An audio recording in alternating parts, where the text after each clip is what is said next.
we were discussing an elementary school classroom in a slum. So the rest of the questions which we had to cover are actually, before going on with the questions, I would again tell you that an elementary school classroom in a slum, the poet has concentrated on the themes of social injustice and class inequalities.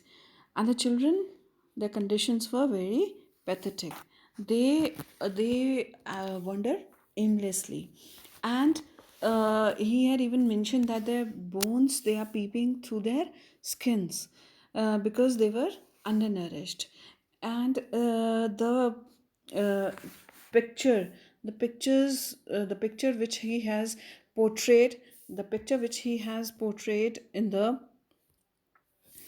poem, it refers to the basically it refers to the darkness and hopelessness of the children.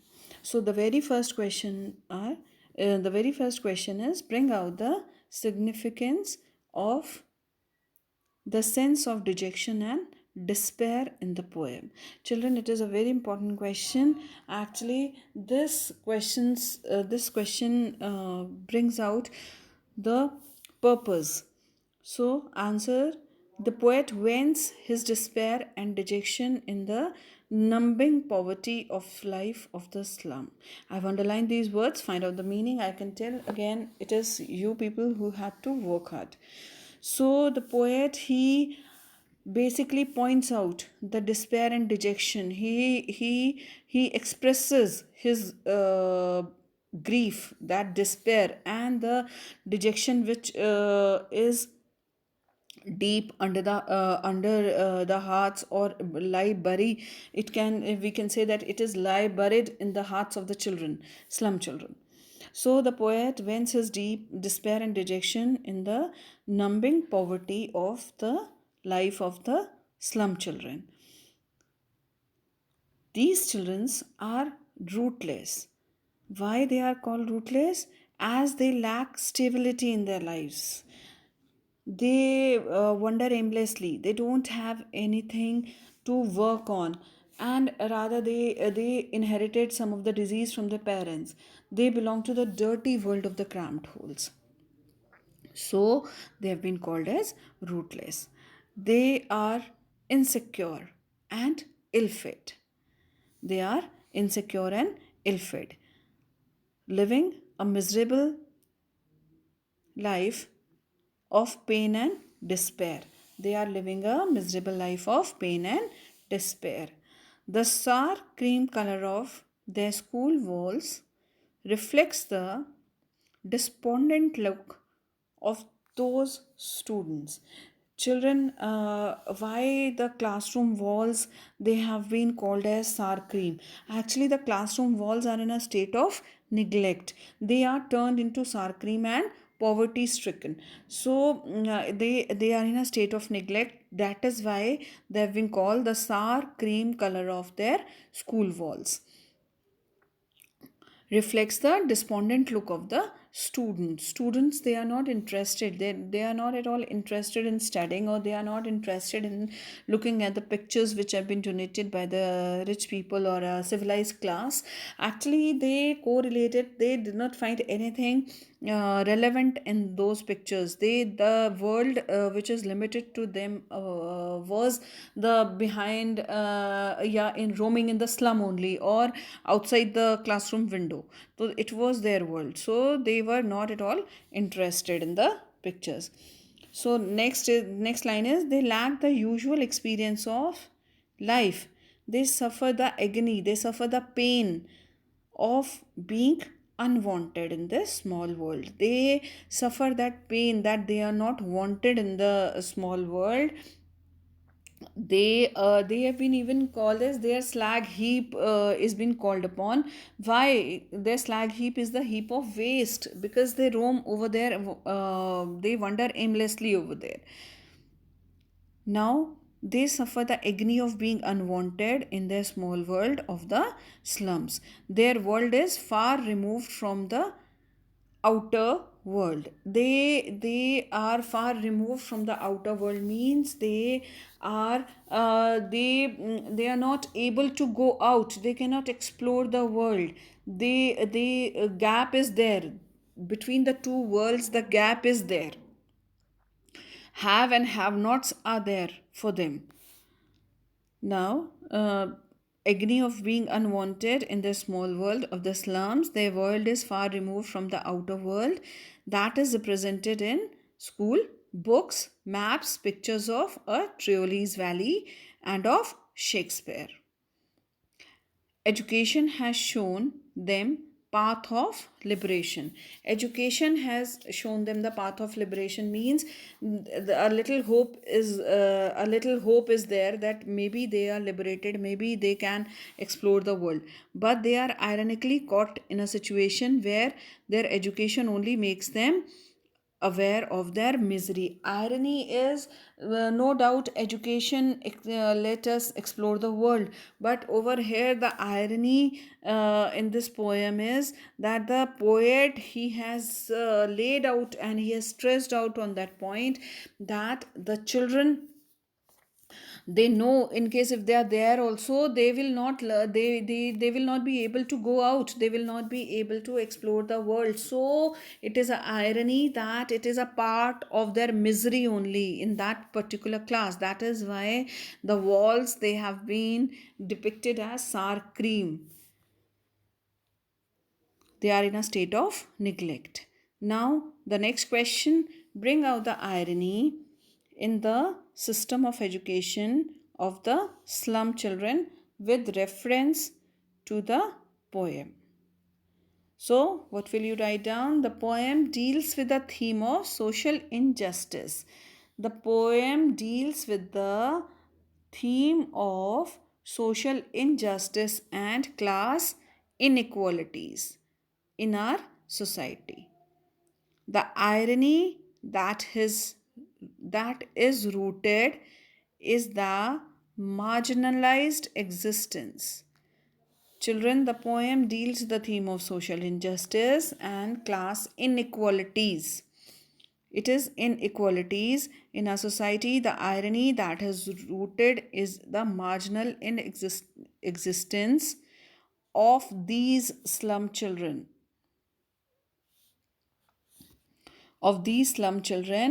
and their poor system of education. So their poor system of education is there, and their existence, marginal existence of these slum children, they cannot find any other way, they have to stay there only, they don't have any other option rather than staying there.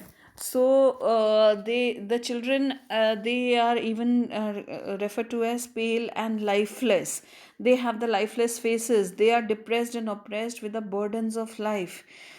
So sometimes they keep their head down, maybe because of a shame, because they are ashamed, maybe because they feel pathetic, maybe they are depressed because they cannot change their fate, they have to be there.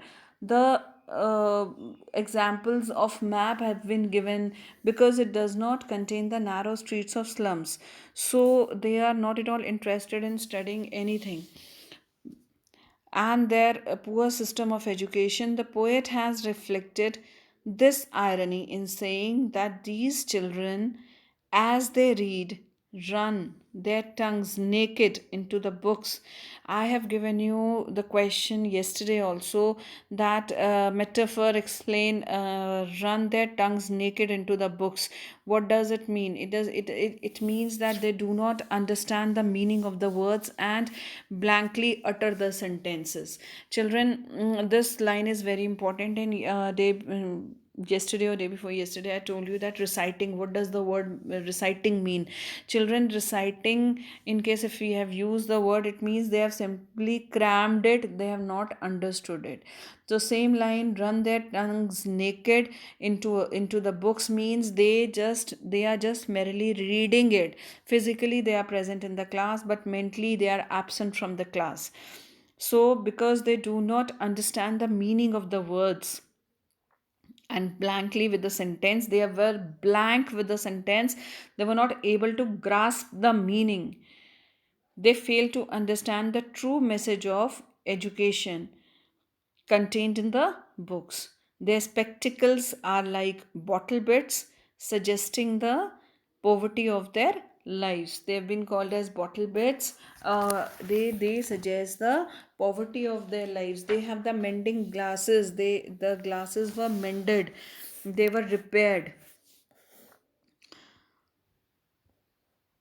It is a poetic appeal to the people in authority, or the governor or the inspector of the school, like the governor, inspector, and the visitor of those who visits the school, to rescue these oppressed children from their limited lives of ignorance and gloom. He wants them. He appeals to the people. He appeals to the people that please remove these children from their dirty surroundings and let them enjoy fresh air and have physical and mental development. He wants the children to enjoy the fresh air, and he wants the people to give them the opportunity to explore the world. He want to remove that social injustice or inequalities from the society. The poet wishes for the emancipation of these imprisoned men into a new world of freedom and happiness. He wants that these children should enjoy the freedom, and they should move from the dull dairy atmosphere. They should move into a bright future. Children, next is extract based question, which were left yesterday. Children, in this extract, and yet for these children, these windows, not this map, their world, where all their future painted with the fog, a narrow street sealed with a lead sky, far, far from rivers, capes, and stars of words. I've already explained you that their windows, the very first question which comes up is, what do these windows, this map represent? Children, these windows represent the world of slum children. This world is confined to the narrow streets of slum.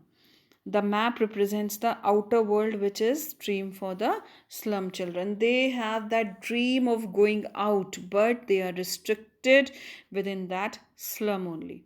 And what is the future of these children? The future of these children is uncertain. They are bound to live in the narrow streets with the bluish gray sky which has closed in. Azure sky, actually, the word azure been referred over here, and azure means blue sky. The next question, what are the narrow street and lead sky indicative of? The narrow street has confined the life of slum children, and the lead sky stands for uncertainty, which has fogged the life of slum children. Uncertainty means they do not have any hope, they do not know what their future would be, so they are uncertain about their future.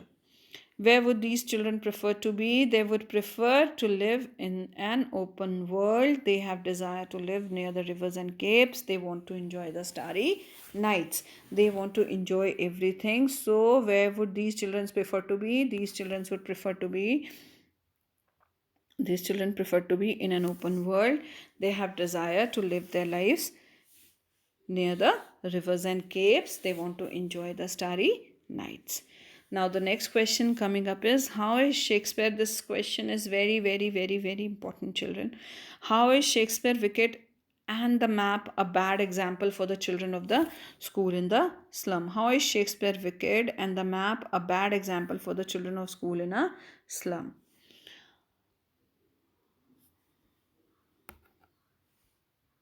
For the children of the school in a slum, Shakespeare holds. Children, focus on the audio. I'll send the picture again. For the children of the school, I'll try. Wait.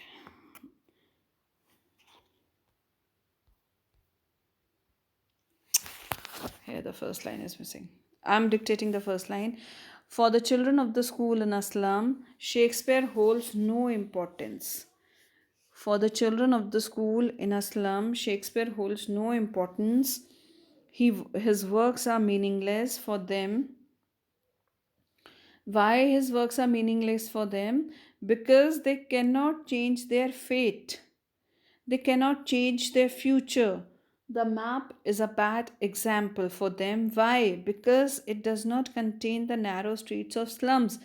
They are not attracted by the map. So the children are not attracted by the map. Write down the answer again. I'm dictating. For the children of the school in a slum, Shakespeare holds no importance. His works are meaningless for them because they cannot change their fate. The map is a bad example for them because it does not contain the narrow streets of slums. The children are not attracted by the map. The next question, Stephen Spender in this poem paints a dismal picture of poverty. How? The children of the school in a slum are poor. The scene of elementary classroom is pathetic. It is very pathetic and miserable. They were living in a distressed condition. And these children have pale and lifeless faces. They are depressed, sad. They are sad, depressed, oppressed with the burdens of life. They keep their head down. Beside the world is continued to the narrow streets of slum. Hence, the poet portrays poverty in the poem. He portrays poverty in the poem. The children of the school in a slum are poor. The scene of elementary classroom is pathetic and miserable. These children have pale and lifeless faces. They are undernourished, they are depressed and oppressed with the burdens of life. They keep their head down. Besides, the world is continued to the narrow streets of slum. Hence, the poet portrays poverty in the poem. Coming up with the next question, how does the wall decoration of the classroom contrast with the reality of the slum children? The classroom walls are decorated with pictures of Shakespeare's buildings with domes, world maps, and beautiful valleys. What does it symbolize? Symbolizing study of classical literature, power, wealth, and progress. The great world of opportunities and the beautiful nature, respectively. In sharp contrast, these slum children are living in the slum with dull, dreary atmosphere of bleak future. So here the poet, he has tried to bring out the contrast. He has tried to bring out that gap which is between the two worlds, that one world is of have and one world is of have not. So he want the people to bridge those gaps. He want that they should also enjoy fresh air and have physical as well as mental development. So the slum children, they are living with dull, dreary atmosphere of bleak future. The last question, how are the slum children victims of social injustice? So the children are victims of social injustice as they are deprived of the bounties of the world. They have been deprived with the children are victims of social injustice as they are deprived of the you can say the riches of the world. They have been deprived of the uh, or they are undernourished. Why? Because they are not getting proper food. They are deprived of the basic necessities which should be there for them. So they have been deprived of the normal you can say normal living of the people which we require, the proper basic amenities which we require. They are deprived of that thing. So bounties of the world, they are impoverished, undernourished, and deprived of the basic necessities of life. Their right to education, stay safe, healthy, and secure living are denied to them. And it is mocking the system of social justice in the country. It is mocking. They are making fun. The poet, he has mocked at the system of social justice in the country. Have you written? The children are victims of social injustice and they are deprived of the bounties of the world. All the world which enjoys a beautiful wealth and progress, the power. They have been deprived of the power, the wealth which civilized class enjoy. They are impoverished, undernourished, and deprived of the basic necessities of life. The right to education, safe, healthy and secure living are denied to them. They have not been provided to them. And it is mocking the system of social justice in the country. Children, I hope you have done with this. And Monday, I'll be taking your class test. Kindly subscribe the channel in case if I upload the video, so you will automatically get the intimation. Stay safe.